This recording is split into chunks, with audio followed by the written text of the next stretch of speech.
India's criminal Hunt show में मैं रमा दीक्षित हमेशा आपको ऐसे क्रिमिनल्स के बारे में बताती आई हूँ जिनके अपराधों ने सबको चौंका दिया था। अब चाहे ये अपराधी वो हो जिसने 5 mm मोटे और 7 इंच लंबे तार से 237 कारों के ताले तोड़ दिए,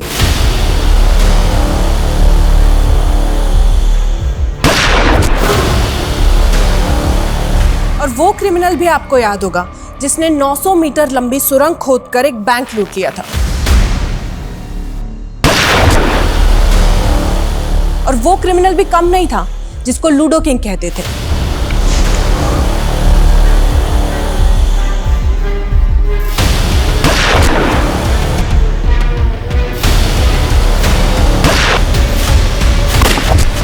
और आज हम हमारे शो पे एक ऐसे ही क्रिमिनल की कहानी सुनाएंगे जिसने सारे देश को हिला के रख दिया था।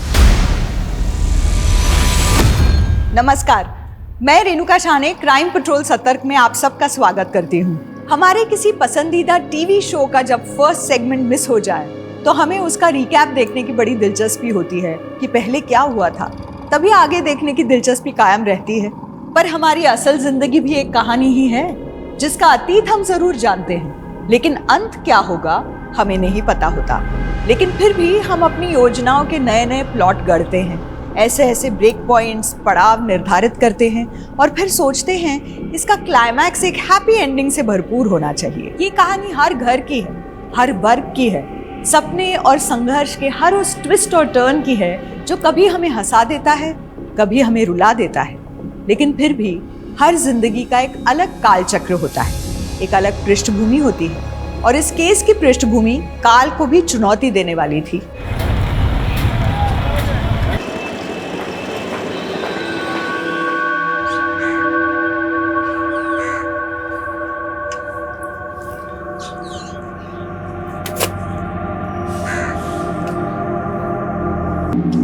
ये तो कुणाल जी है ना, ये यहाँ पोछा लगा रहे हैं। अरे हाँ, ये तो रोज मंदिर आके पोछा लगाते हैं, तभी तो इन पर लक्ष्मी जी का आशीर्वाद है।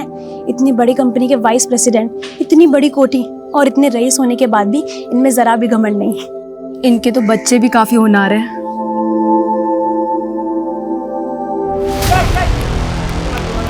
भाई ऊपर है।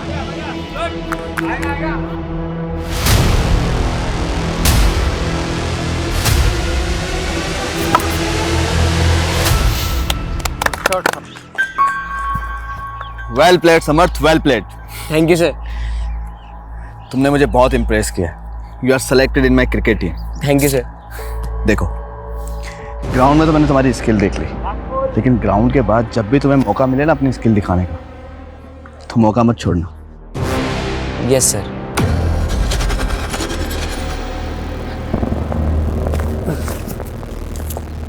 क्या हुआ समर्थ? सर मैं वॉशरूम जाके आता हूँ, ठीक है? हाँ।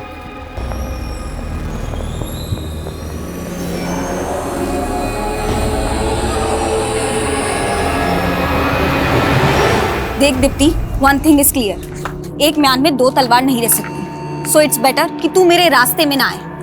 रास्ता नहीं, सीढ़ी। वो सिर्फ मेरे करियर की सीढ़ी है। मैं उस पे बस एक बार चढ़ जाऊँ ना, तो फिर मयान लेके डांस करना I don't mind, you know. देख, तू मुझसे पंगा मत ले, समझी ना? वरना क्या कर लेगी तू मेरा? चलो मैं तुम्हें घर ड्रॉप कर देता हूँ, आओ।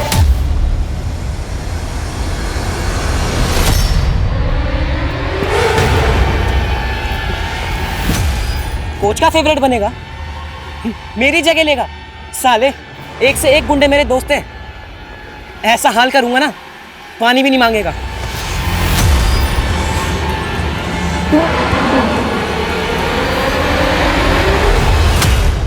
अरे आप मंदिर से घर नहीं आए, नाश्ता कब से तैयार है?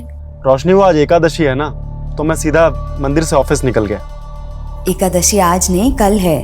कल भी है और आज भी, और दोनों ही दिन मेरा उपवास रहेगा। अरे इतने दिन उपवास रखोगे तो आपकी सेहत पे असर आएगा ना। अच्छा चलो, अभी देर हो रही है, मुझे ऑफिस निकलना है। बाय। ठीक है।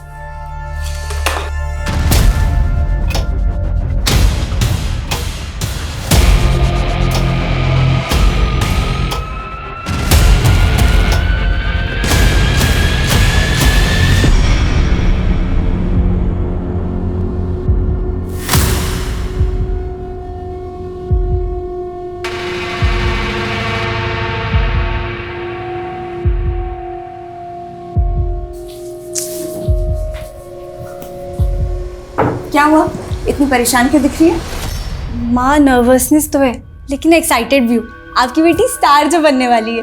अच्छा, हाँ माँ, आपको पता है मुझे ना एक एल्बम में रोल मिला है, तो उसी के शूट के लिए कॉल आने वाला है। माँ मुझे ना आउट ऑफ टाउन जाना होगा, तो प्लीज पापा को कन्विंस कर लेना आप। कोई जरूरत नहीं है। और मैंने तुम्हें पहले भी मना किया था ना, ये मॉडलिंग नहीं चलेगी। पापा, आप समर को क्रिकेटर बना सकते हो, तुम मुझे मॉडलिंग क्यों नहीं करने देते? जब देखो तुम मेरे साथ सौतेला वाला बिहेव करते रहते हो। लेकिन मैं रुकूंगी नहीं, आप देखना, मैं शूट पे जरूर जाऊंगी। देखा, तुम्हारी वजह से बढ़ावा मिला है उसे।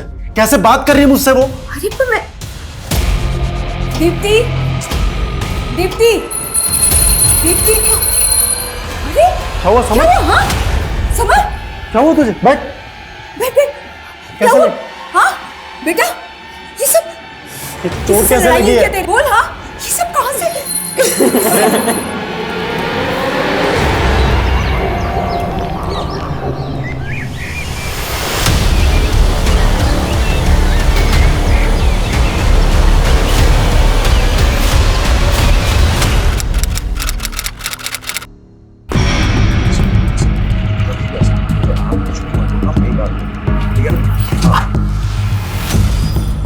सर, मैंने ही आपको कॉल किया था। सर, मेरी स्टूडेंट दीप्ति और उसकी फैमिली यहीं पर रहती थी, लेकिन दीप्ति पिछले 1 महीने से कॉलेज नहीं आ रही थी, तो मैंने उसका मालूम करने के लिए यहाँ पर आया। लेकिन सर, मुझे यहाँ पर कुछ अजीब सा लग रहा है। मेन गेट खुला था और पुराने कुछ पेपर्स बिखरे हुए थे। सर, कुछ ना कुछ गड़बड़ है। ठीक, हम देखते हैं। हाँ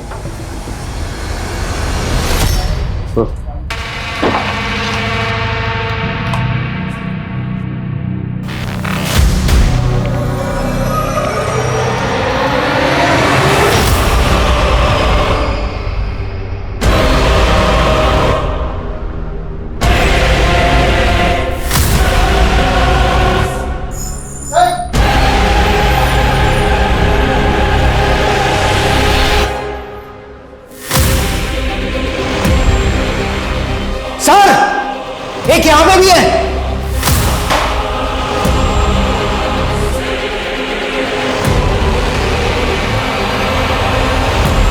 इतना बड़ा कांड हुआ इस घर में और पूरे सर, घर में टोटल 5 लाशें हैं। 1 लाश ग्राउंड फ्लोर के बेडरूम में, एक लिविंग रूम में, एक किचन में और 2 फर्स्ट फ्लोर पे। घर में 5 कत्ल हुए। सिर्फ कत्ल ही नहीं हुए, लोगों को बुरी तरह से जलाया गया। पूरे घर को अच्छे से चेक करो, एक भी चीज छूटनी नहीं चाहिए। Okay sir. बाहर पड़ोसी से बात करते हैं। दीप्ति जिस कॉलेज में पढ़ती थी, मैं उसमें टीचर हूँ। उसका छोटा भाई सीसीपी के स्कूल में पढ़ता था।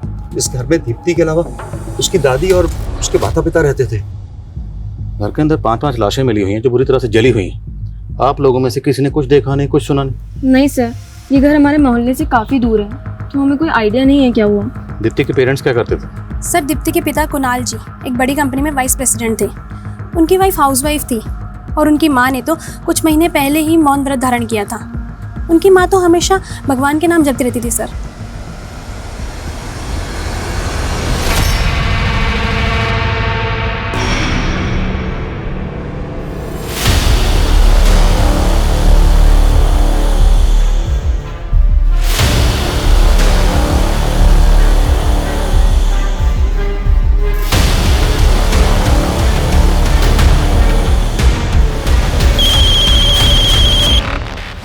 हत्यारे की भी आत्मा होती है, उसके रंग ढंग, उसकी भी आदतें होती हैं, जिसे समझना।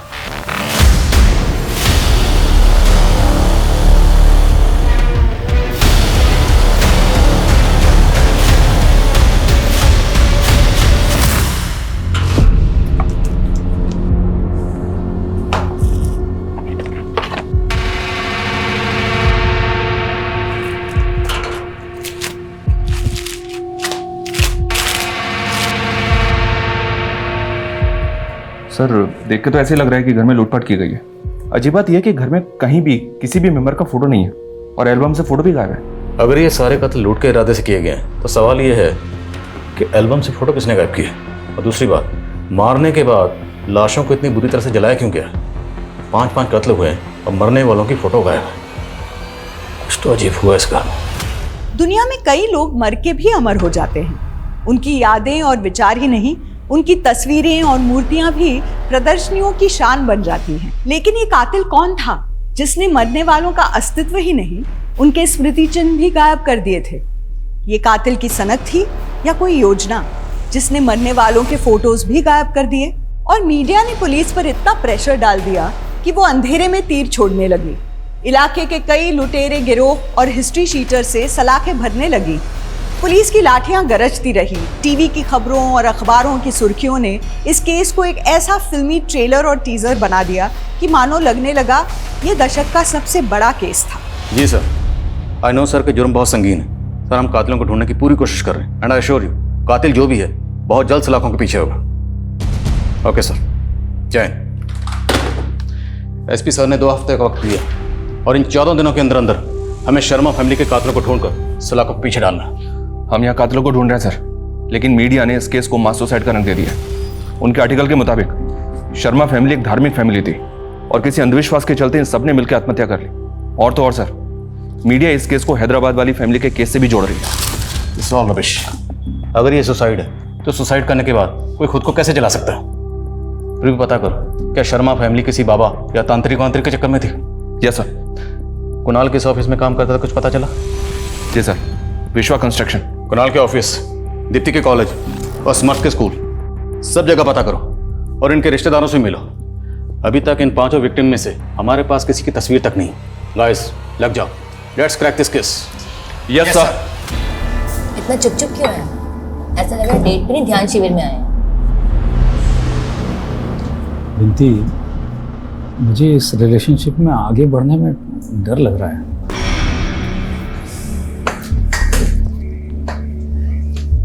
तुम्हें पता है तुमने 60 साल में शादी क्यों नहीं की? क्योंकि तुम अपने हर अफेयर से ऐसे दूर भागते रहे। लेकिन मैं तुम्हें कहीं नहीं जाने दूंगी। बिंती, तुम्हारी मेरी उम्र भी तो देखो। अरे ये तो अच्छी बात है ना कि तुम्हें इतनी जवान बीवी मिल रही है। इतनी प्रॉपर्टी, इतना जायदाद, मुझसे बेहतर कौन संभाल सकता है? हाँ ऐसे क्या देख रहे हैं जैसे कि मैं आपको चीट करके भागने वाली हूँ।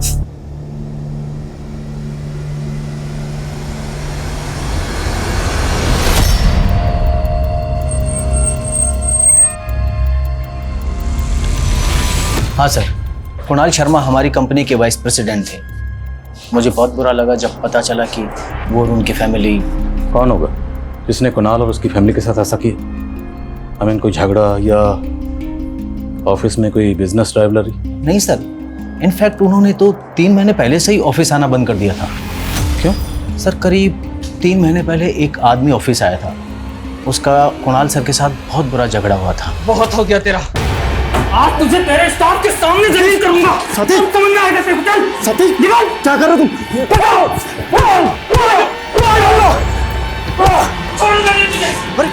अरे हटाओ से। इशू क्या? कुणाल ने कोई भी पुलिस कंप्लेंट क्यों नहीं की? सर उन्होंने कुछ बताया नहीं। उसके बाद वो कभी ऑफिस नहीं आया। लेकिन करीब 1 हफ्ते बाद वो आदमी फिर ऑफिस आया था और ऑफिस के रिकॉर्ड से कुणाल सर के घर का पता मालूम करना चाहता था, लेकिन हमने उसे एंटरटेन नहीं किया सर। अच्छा, आपके ऑफिस के रिकॉर्ड में कुणाल की कोई तस्वीर होगी? हाँ सर, उनकी जॉइनिंग टाइम की कोई फोटो जरूर रिकॉर्ड में होगी। मुझे वो तस्वीर चाहिए। और वो जो 3 महीने पहले आदमी आया था कुणाल से झगड़ा करने, आप उसका स्केच बनवा सकते हैं? सर, कॉलेज रिकॉर्ड्स में दीप्ति का यही फोटो है। दीप्ति और उसकी फैमिली का किसी से कोई झगड़ा हुआ था? सर इस बारे में तो मुझे कुछ नहीं मालूम, लेकिन एक बात है सर, जब दीप्ति कॉलेज नहीं आ रही थी तो मैंने उसकी फ्रेंड नताशा से इस बारे में पूछा था, तो उसने कहा कि शायद दीप्ति और उसके परिवार वाले कहीं घूमने गए होंगे, इसलिए दीप्ति कॉलेज नहीं आ रही। लेकिन उन सबका तो मर्डर हुआ है, तो फिर नताशा ने ऐसा क्यों कहा कि वो लोग घूमने गए? सर मुझे भी बहुत अजीब लगा था। वैसे दोनों की आपस में बनती रही थी। कुछ दिन पहले क्लासरूम में दोनों का झगड़ा भी हुआ था। कल कहाँ थी तू? नहीं, मैं तो यही थी। तू मेरे पापा के कान भर के मेरा पत्ता साफ करना चाहती है? कुछ भी नहीं यार। इस झगड़े की वजह क्या थी? ये तो मुझे नहीं मालूम सर, लेकिन हाँ, दीप्ति और नताशा दोनों पढ़ाई के साथ साथ मॉडलिंग में भी अपना किस्मत आजमा रही थी, और दीप्ति के पिताजी को दीप्ति का मॉडलिंग करना बिल्कुल पसंद नहीं था। सर समर्थ हमारी स्कूल टीम का सबसे अच्छा बैट्समैन था, हमारी स्कूल टीम का कैप्टन भी सिलेक्ट हुआ था। लेकिन समर्थ ने स्कूल टूर्नामेंट में हिस्सा नहीं लिया, आपकी टीम का कैप्टन एब्सेंट था और आपने और आपके स्कूल ने ये जानने की कोशिश नहीं की कि सर एक्चुअली समर्थ ने कुछ टाइम पहले ही अपनी सिक लीव ली थी। क्यों, क्या हुआ था उसको? सर शायद उसे फीवर था, इसलिए आखिर में हमें हमारा स्क्वाड भी चेंज करना पड़ा।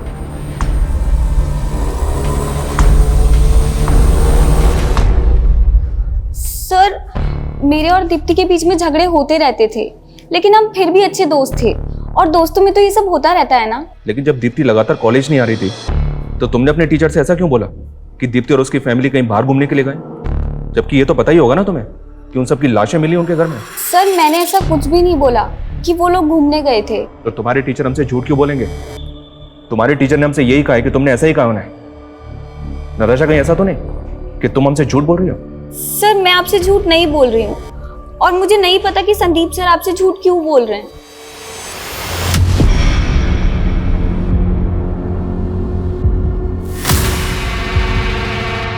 और नताशा कह रही है कि संदीप ने उस पर जानबूझकर शक जताया था। सर मुझे ऐसा लग रहा है कि नताशा भी हमसे कुछ छुपा रही है, क्योंकि मैंने बाकी स्टूडेंट से बात की, उनके बयान से ऐसा लग रहा है कि दीप्ति और नताशा एक ही लड़के से प्यार करती हैं। Love triangle? May be sir, but वो लड़का कौन है ये पता नहीं चल रहा है। तो पता करो, क्योंकि प्यार मोहब्बत के चक्कर बड़े बड़े गुनाहों को जन्म देते हैं। हो सकता है शर्मा फैमिली का कत्ल भी इसी वजह से हुआ, और नताशा संदीप दोनों पर नजर को। हाँ सिंह। सर ये उस आदमी का स्केच जिसने 3 महीने पहले कुणाल के साथ मारपीट की थी, और सर ये पूरी फैमिली मेंबर्स की पोस्टमार्टम रिपोर्ट भी आ गई। ठीक है Manish sir, look at this report. Postmortem report के मुताबिक शर्मा फैमिली के सभी मेंबर्स का कत्ल लाश मिलने के 1 महीने पहले हो चुका था। इसका मतलब सर उस घर में 1 महीने से लाशें पड़ी हुई थी और किसी को कुछ पता नहीं चला, यहाँ तक कि नेबर्स को भी नहीं। उनको भी तब पता चला कि जब दीप्ति के टीचर ने वहाँ पे आके इन्फॉर्म किया। सर कहीं ऐसा तो नहीं कि नेबर्स भी हमसे कुछ छुपा रहे हैं? मुमकिन है, क्योंकि यहाँ मर्डर्स नहीं, सबको शूट किया गया, पूरी तरह से जलाया गया।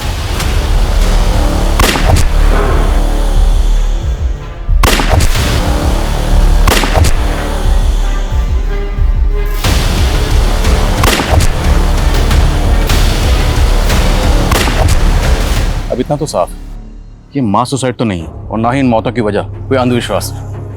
These are all murders, brutal murders. इस फैमिली का किसी तांत्रिक बाबा से भी कोई कनेक्शन नहीं मिला है। ऐसा कौन हो सकता है सर, जिसने इन सबको इतनी बुरी तरह से जला के मार दिया, इनके फोटो तक वहां से गायब कर दिए? कातिल जो भी उसे ढूंढना तो है, और हम ढूंढेंगे उसे। उसकी आंखों के दोनों किनारों से नाक की चोंच तक करीब 43 डिग्री का एंगल है, लेकिन वेट लूज या गेन करने के बाद ये एंगल 43 से 41 डिग्री तक कम हो सकता है। नाक की लंबाई 13 सेंटीमीटर ही रहेगी, लेकिन ऊपर का होठ नीचे के होठ से 10% कम मोटा होगा। अगर आपको मुझसे शादी नहीं करनी थी तो मेरे करीब क्यों आए? मैंने अपना सब कुछ सौंप दिया और आप है कि शादी करने से मना कर रहे हैं। बिनती देख, मैं तुम्हारा दिल नहीं दुखाना चाहता हूँ, बात ये है कि कौन है? शर्म नहीं आती तुझे? अरे तू बीच में मत पड़ बिनती, मेरी बेटी को फंसाएगा तू?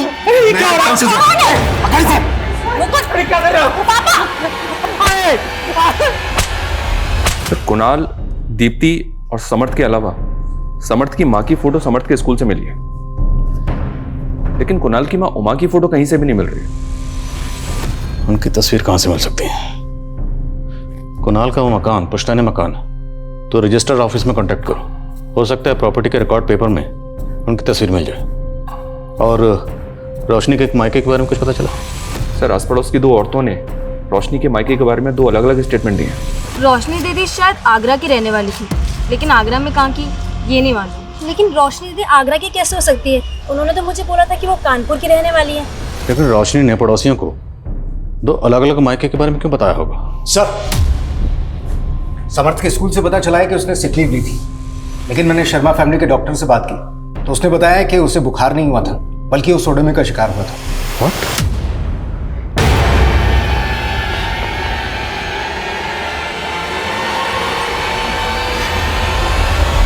और ये किसने किया था? सर फैमिली ने तो डॉक्टर को कुछ नहीं बताया था। जाहिर सी बात है, ये घिनौनी हरकत समर्थ के फ्रेंड सर्कल या स्कूल में से किसी ने की होगी। एक से ठीक से पूछताछ करो। सर तुम घर जाओ, कहीं तुम्हारे पापा को फिर से मालूम पड़ गया तो वो। मैं उनसे डरती नहीं हूँ और आपको भी डरना नहीं चाहिए। एक काम कीजिए, उठिए, पुलिस स्टेशन चलते हैं, उनके खिलाफ कंप्लेंट फाइल करेंगे। उठिए। क्या? मैं तुम्हारी मुसीबतें नहीं बढ़ाना चाहता। ये मुसीबतें तब तक खत्म नहीं होंगी जब तक हम शादी नहीं कर लेते। शादी? इतना सब कुछ होने के बाद भी? हाँ, मैं आप ही से शादी करूंगी, वरना वरना मरना मंजूर है मुझे। मैं सुसाइड कर लूंगी, शादी मैं आप ही से करूंगी। हाँ। क्या बात है? क्या पूछना चाहते हैं आप मेरे बेटे से? प्लीज हमें बच्चे से बात करने दीजिए। रोहन, हमें पता चला कि तुमने समर्थ के खिलाफ कंप्लेंट करवाई थी कि उसने हॉकी मार के तुम्हारी टांग तोड़ दी थी।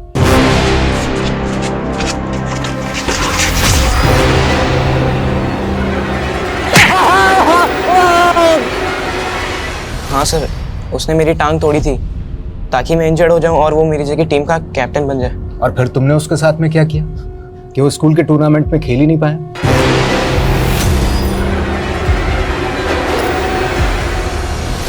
सर मैंने कुछ भी नहीं किया। समर्थ सोडोमी का शिकार हुआ है। अगर हमें पता चला कि तुमने उसके साथ में ये क्या बोल रहे हो आप? मेरा बेटा ऐसा नहीं है। सर मैं सच बोल रहा हूँ, मैंने कुछ भी नहीं करा समर्थ के साथ।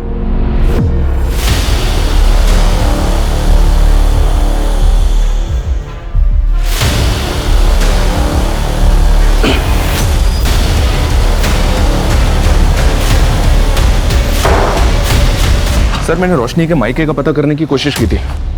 मैंने रोशनी की डिटेल्स कानपुर और आगरा पुलिस से शेयर की थी, तो आगरा के कांस्टेबल ने रोशनी को तुरंत आइडेंटिफाई किया। उसने बताया कि रोशनी पहले आगरा के एक नामी बिजनेसमैन विशाल की बीवी हुआ करते थे। और या सर, तकरीबन 14 साल पहले रोशनी ने विशाल के ऊपर घरेलू हिंसा का आरोप लगाया था। दोनों में डिवोर्स हो गया और उसके बाद रोशनी ने कुणाल से शादी कर ली। रोशनी और विशाल का डिवोर्स हुआ 14 साल पहले और स्कूल रिकॉर्ड्स के मुताबिक दीप्ति की उम्र है 16 से 17 साल। मतलब दीप्ति कुणाल और रोशनी की बेटी तो नहीं? राइट सर, दीप्ति विशाल की बेटी थी और ये कुणाल विशाल का बिजनेस पार्टनर भी हुआ करता था। और चौंकाने वाली बात यह सर कि आगरा पुलिस का कहना है कि कुणाल विशाल के बिजनेस के साथ साथ उसकी बीवी और उसकी बेटी को भी भगा ले गया। इस लिहाज से तो विशाल का स्ट्रॉन्ग मोटिव है सर। तुम कह रहे हो कि 14 साल बाद इस विशाल ने कुणाल और रोशनी से बदला लिया? तो स्केच वाला आदमी कौन था जिसने 3 महीने पहले कुणाल को उसके ऑफिस में जाकर पीटा था? इस विशाल के बारे में सब कुछ पता करो। Okay sir.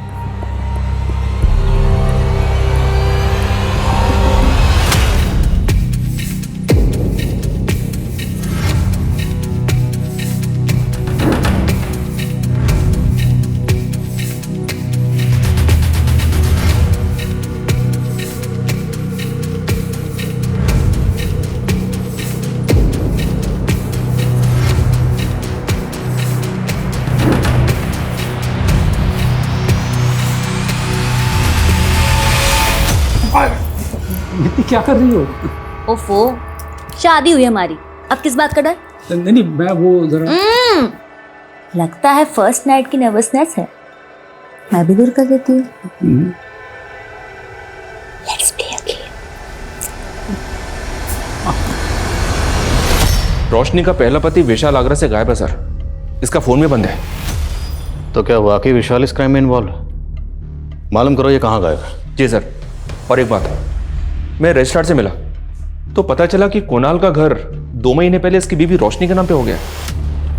ये कैसे मुमकिन है? क्योंकि कुणाल का वो घर तो पुश्तैनी घर है, तो कुणाल की माँ के रहते हुए वो घर उसकी बीवी के नाम कैसे हो सकता है? इतना ही नहीं सर, वो घर फास्ट कैपिटल नाम की फाइनेंस कंपनी के पास गिरवी रखा हुआ है। रोशनी ने उस घर पे 50 लाख का मॉर्गेज लोन लिया था। वो पैसा उसके अकाउंट में आया और 3-4 दिन के बाद ये सारा पैसा विड्रॉ कर लिया गया। कहीं ये पूरी फैमिली किसी धोखाधड़ी का शिकार तो नहीं हुई? सर अमिन, सर समर्थ को किसने मॉलेस्ट किया था इसके बारे में तो कुछ पता नहीं चल रहा है, लेकिन इस कोच रावत का एक पुराना इतिहास पता चला है। 2 साल पहले ये गुड़गांव के गर्ल्स कॉलेज में कोच हुआ करता था। वहां पर कई लड़कियों ने इस पर मॉलेस्टेशन के चार्ज लगाए थे। सर मैंने कुछ नहीं किया सर मैंने कुछ सर बोल, चुप क्यों हो गए? सर मैंने कुछ नहीं किया सर। तूने क्या किया क्या नहीं किया, तेरा पूरा कच्चा चिट्ठा हमारे सामने है। सिर्फ समर्थ ही नहीं, तेरे स्कूल का एक और लड़का है रोहन, उसे भी तुमने कैप्टन बनने का झांसा दिया था ना? सिर्फ ये 2 ही नहीं, और भी बच्चे होंगे। अब तेरे सारे कांड बाहर आएंगे। नहीं सर, रोहन झूठ बोल रहा है सर। बल्कि सर मैंने नहीं, रोहन ने समर्थ को मॉलिश किया है।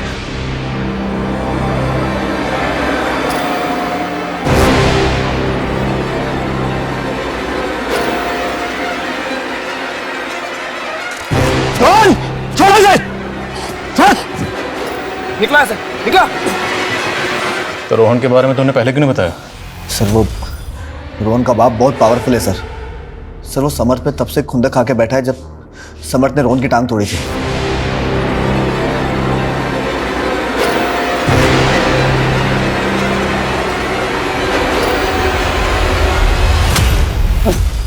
मेरी बेटी के साथ रेप किया तूने, बहुत लंबा अंदर जाएगा तू। नहीं, ये क्या है?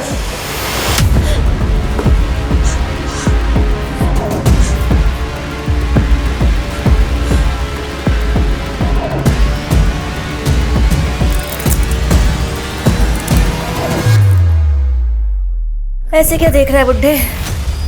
तूने मुझे पहचानने में ना गलती कर दी। अब एक काम कर, अपनी सारी धन दौलत और प्रॉपर्टी ना मेरे नाम पे कर दे, वरना मैं तुझे रेप के चार्जेस में फंसा दूंगा। इतना बड़ा धोखा मेरे साथ। मैंने तुम्हें प्यार किया और तुम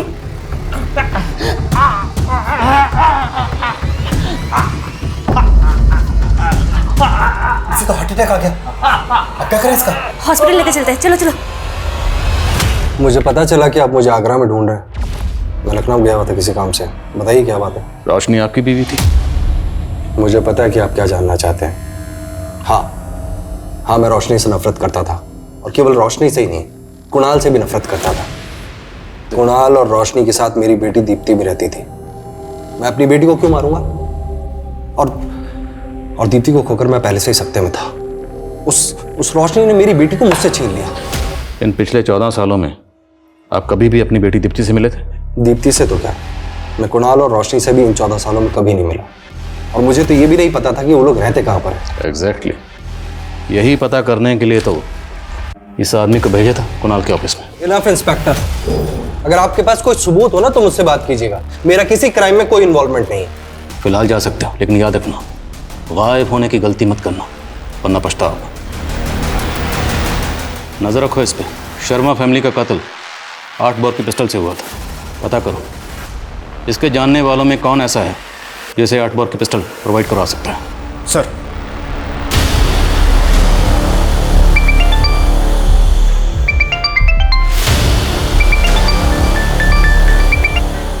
हाँ, कर रहा हूं तुम्हारा काम। अभी फोन काटो, मेरा ध्यान टूटता है।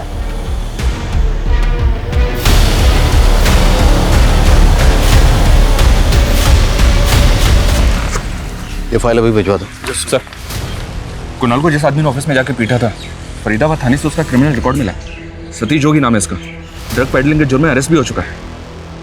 सतीश जोगी कहाँ है आजकल?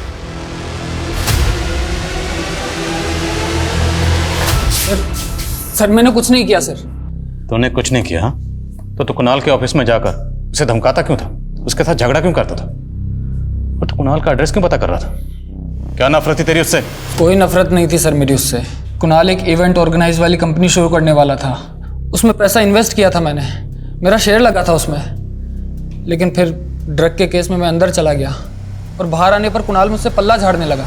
देख सतीश, अगर मुझे पहले पता होता ना कि तू गलत धंधा करता था तो मैं कभी भी तुझसे उस कंपनी में इन्वेस्ट नहीं करवाता। और वैसे भी तेरे अंदर होते ही मैंने उस इवेंट कंपनी को स्टार्ट करने का आइडिया ड्रॉप कर दिया था। अरे लेकिन पैसा तो मैंने लगाया ना उस कंपनी में, वो कौन देगा? हाँ तो दे दूंगा, वैसे भी मैं पाप की कमाई नहीं रखता हूँ। कुणाल तेरे पैसे नहीं दे रहा था, इसलिए तूने कुणाल और उसकी पूरी फैमिली को। मैंने कुछ नहीं किया सर, मेरा यकीन कीजिए, मैंने कुछ भी नहीं किया। सर ये सतीश जोगी भी कुछ नहीं उगल रहा है। हाँ, लेकिन ये बोल रहा है कि कुणाल इवेंट कंपनी खोलने वाला था। कुणाल विशाल का बिजनेस पार्टनर भी था और इतनी बड़ी कंपनी में वाइस प्रेसिडेंट था। फिर भी जब कुणाल ने अपना पुश्तैनी मकान अपनी बीवी रोशनी का नाम किया तो रोशनी ने वह मकान गिरवी रखा और 50 लाख का लोन उठाया। लोन की रकम गायब। ये सब कुछ बहुत अटपटा लग रहा है। सर, हम दीप्ति की दोस्त नताशा पर नजर बनाया हुआ है। वो अक्सर इस योगेश नाम के लड़के से मिला करती है। सर, ये योगेश एक मॉडल कोऑर्डिनेटर है, साकेत में ऑफिस है इसका। पता चला है कि दीप्ति अक्सर इसके साकेत वाले ऑफिस में जाया करती थी। तो किस योगेश ने दीप्ति को झांसा दिया होगा? इस योगेश और नताशा की दोस्ती का क्या राज है? सर, ये योगेश दीप्ति को अक्सर एक होटल में ले जाया करता है और इसके अलावा भी इसके कई लड़कियों से अफेयर।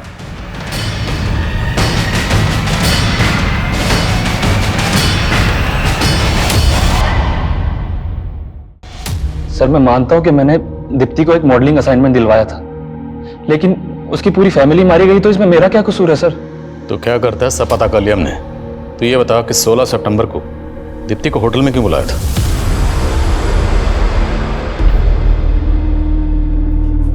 लो ड्रिंक लो और आराम से बैठो, डायरेक्टर साहब आते ही होंगे अभी। मैं देखता हूँ। क्या कर रहा मेरी बेटी के साथ? कौन है? पापा। चुप कर तू। तू जानते नहीं ऐसे लड़कों को, मैं अच्छे से जानता हूँ। बोल, कैमरा कहाँ लगा रखा है? अरे अंकल, अंकल क्या कर रहे हैं? कैमरा कहाँ लगा रखा है तूने? अरे ऐसा कुछ नहीं है, आपको जरूर कोई गलतफहमी हुई है। होटल के स्टाफ ने सब बता दिया। दीप्ति के फादर कुणाल तुझे अंदर करवाने वाले थे, इसलिए तूने उनकी पूरी फैमिली नहीं सर, ऐसा नहीं है। उल्टा सर, दीप्ति के फादर को भी मुझे लेकर गलतफहमी थी। सर, नताशा ने दीप्ति के फादर को वहां भेजा था उसे एल्बम से निकलवाने के लिए, ताकि उसका खुद का चांस लग जाए, और इसलिए दोनों के बीच झगड़ा हुआ था सर। कल कहाँ थी तू? नहीं, मैं तो यही थी। तू मेरे पापा के कान भर के मेरा पत्ता साफ करना चाहती है? मैंने कभी ऐसा नहीं। मुझे तो सिर्फ मॉडल से मतलब था।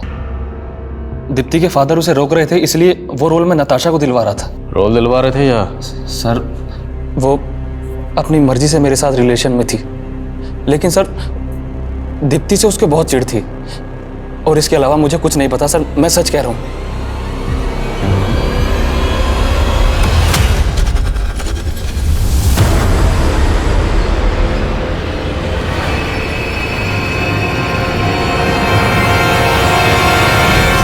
ये योगेश बहुत पहुंची हुई चीज है सर, इसकी बात का भरोसा नहीं कर सकते। नताशा एक टीनेजर गर्ल है, इतना बड़ा कांड कैसे कर सकती है? इसकी उम्र पे मत जाओ। ये आजकल के टीनेजर बच्चे जेलसी वेलसी के चक्कर में किसी भी हद तक जा सकते हैं। मत भूलो, इसका गलत आदमी से कनेक्शन था, और इसने अपने टीचर संदीप पे भी शक जताया था। सर, हमें हमारी खबरियों से इस हिस्ट्री शीटर तेजस्वी के बारे में मालूम चला है। ये इलीगल आर्म डीलिंग के धंधे में आगरा का रहने वाला है। आगरा? विशाल भी आगरा का रहने वाला है। इन दोनों का आपस में कोई कनेक्शन? नहीं सर, अभी तक तो ऐसा कोई कनेक्शन सामने नहीं आया, लेकिन हमारी खबरें श्योर है कि जिस तरीके की पिस्टल से शर्मा फैमिली के मेंबर्स को मारा गया था, वैसी पिस्टल ये तेजस्वी सप्लाई कर सकता है। और सर, ये काफ़ी टाइम से अंडरग्राउंड भी है। पता करो कहाँ अंडरग्राउंड है। अब विशाल को बुलाओ, इस बार ज़रा उससे अच्छे से बातचीत करनी पड़ेगी। सर,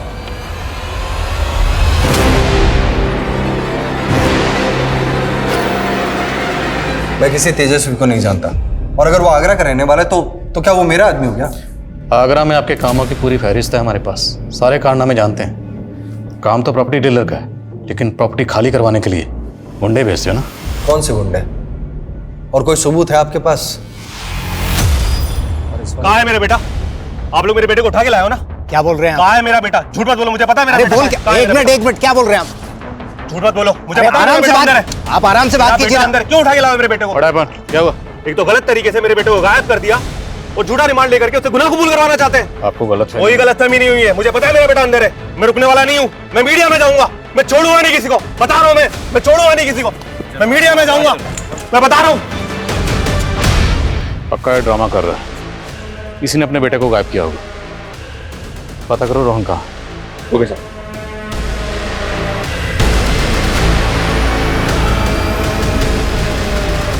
सर, वो झूठे एलिगेशन लगा रहे हैं हम पे। सर, मुझे तो शक है कि sir sir sir sir please, sir please मुझे एक हफ्ते का टाइम दीजिए। Sir, we are very close. Okay sir, जय सर। सर, उस रोहन का कहीं पता नहीं चल रहा सर, पता नहीं कहाँ गायब हो गया, और ना ही उस इलीगल आर्म डीलर तेजस्वी का। अब ये केस हमारे हाथ से निकल चुका है। एसपी सर का फोन था, उनका कहना है कि अब इस केस को एसआईटी सॉल्व करेगी। We are no more in this case. इस केस की जांच के लिए सिर्फ एसआईटी का गठन ही नहीं हुआ, बाद में सेंट्रल इन्वेस्टिगेटिव एजेंसी भी इस केस में आई थी, लेकिन जांच का दायरा कभी नहीं बदला। पहली जांच में सामने आए सस्पेक्ट्स दूसरी और तीसरी जांच में बढ़ जरूर गए, लेकिन असली गुनहगार को कभी कोई जीरो डाउन नहीं कर पाया। धीरे धीरे ये केस बिना किसी नतीजे के ठंडे बस्ते में चला गया। ये केस साल 2000 में आया था और साल 2019-20 आते आते इस केस को हर कोई भूल चुका था। लेकिन इस केस को अब एक नई शोहरत मिलने वाली थी। जिस सरगर्मी से ये केस 20 साल पहले शुरू हुआ था, उतनी ही गर्मजोशी से इस केस का 20 साल बाद फिर से एक नया आगाज होने वाला था।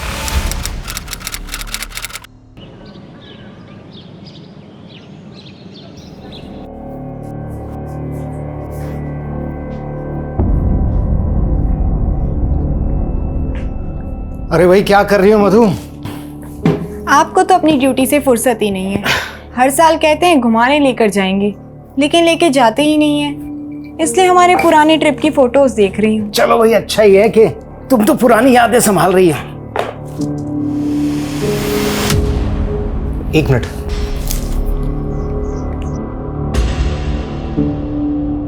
क्या हुआ? मधु, हम जैसलमेर तो 2002 में गए थे ना? हाँ, लेकिन हुआ क्या? कुछ नहीं, आके बताता हूँ।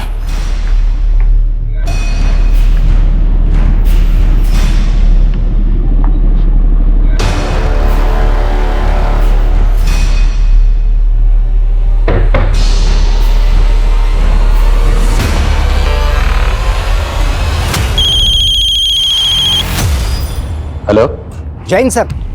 सर मैं अमर सक्सेना बोल रहा हूँ। हाँ अमर, बड़े सालों बाद फोन किया। सर आपको शर्मा फैमिली वाला वो केस याद है जिसमें 5 फैमिली मेंबर्स को मार के जला दिया गया था? हाँ, ऑफ कोर्स याद है। बात क्या है? सर अगर आप उस केस को रीओपन करवा सकते हैं तो प्लीज करवाइए सर। मुझे एक स्ट्रॉन्ग लीड मिला है। ओके।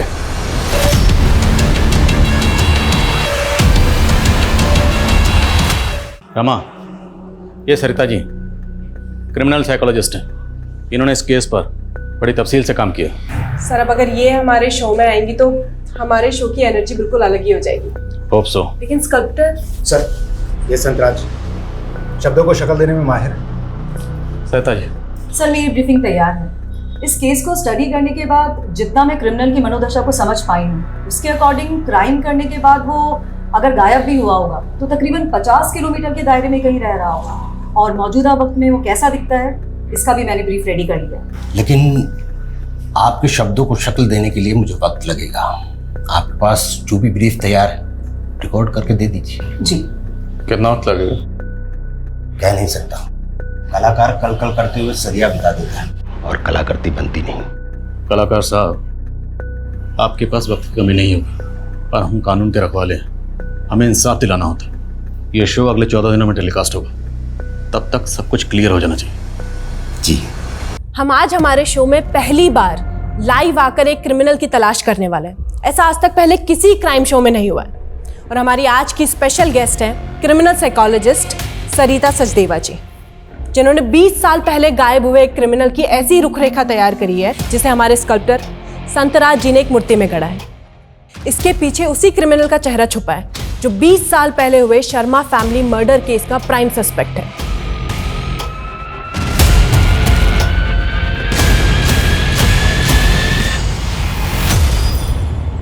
एक मिनट, ये अभी पूरा नहीं हुआ है संतराज जी। जैसी इस क्रिमिनल की मनोदशा थी, आज 20 साल के बाद वो अपनी आईसाइट लूज कर चुका होगा। वो स्पेक्स पहनता होगा। नहीं, उस माइंडसेट वाला क्रिमिनल इस तरह का फ्रेम कभी यूज नहीं करेगा। वो ब्लैक थिक फ्रेम यूज करेगा।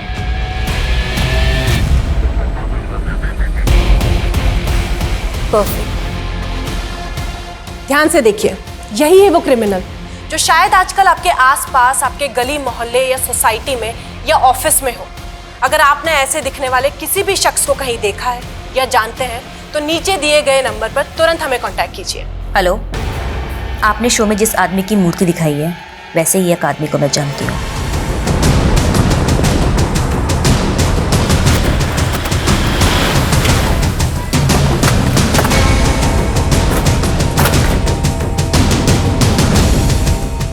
सर, वो धोखेबाज यही रहता है।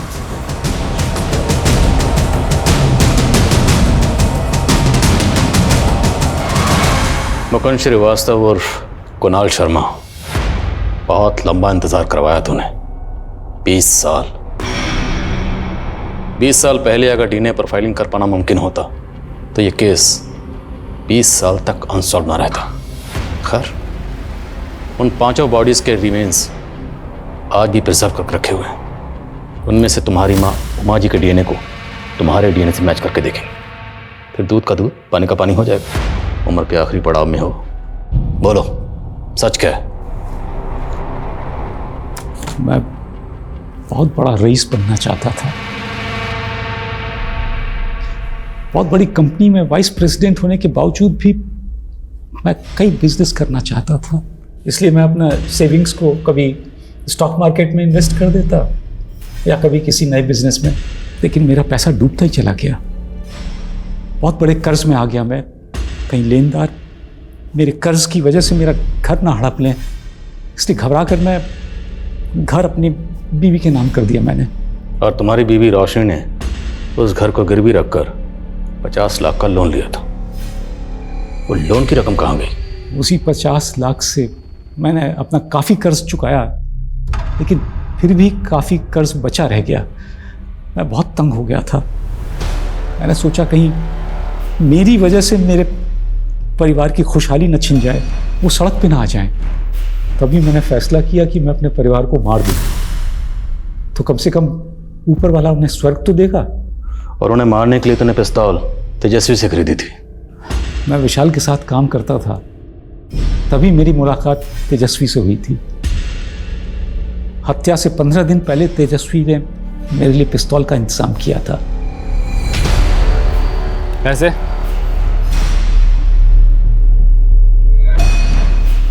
ये क्या, ये तो आधे पैसे हैं। 15 दिन के बाद बाकी का भी दे दूंगा, फिलहाल इतना ही। फिर 15 दिन बाद तेजस्वी मुझसे पैसे लेने आने वाला था।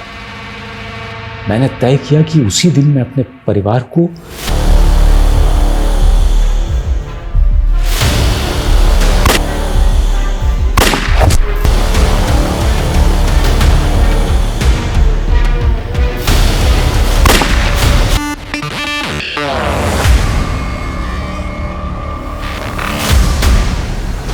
उस दिन सबको मार के मैं तेजस्वी का इंतजार करता रहा।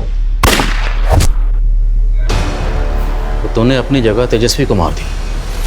हाँ, मैंने एक एक कर सारी लाशें जला दी और खून साफ करके घर में मौजूद सारी फोटोएं लेकर के मैं भाग गया।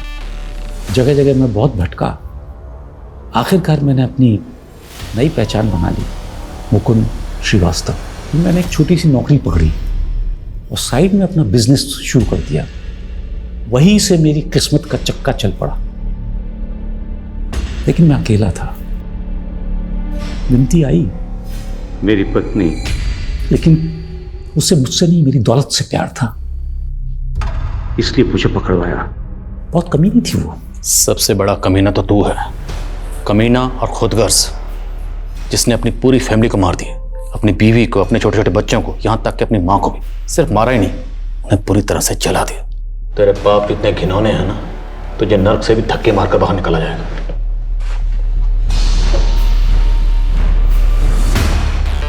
क्यों? मिलेगा, मुझे भी स्वर्ग मिलेगा। और मैं स्वर्ग जाऊंगा तो वहां मुझे मेरा परिवार मिलेगा, मेरी बीवी, मेरे बच्चे, सब मिलेंगे मुझे वहां। क्यों नहीं मिलेंगे? स्वर्ग की कल्पना हो या एक बेहतर जीवन के सपने, हम अक्सर आने वाले कल को अपने आज से बेहतर बनाना चाहते हैं। हर किसी को कुछ न कुछ चाहिए जो उसे मिल नहीं रहा।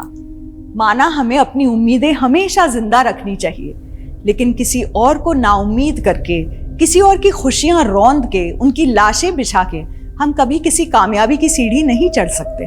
गुनाह की अंधी गली में आगे कोई मकाम नहीं होता, सिर्फ डेड एंड होता है।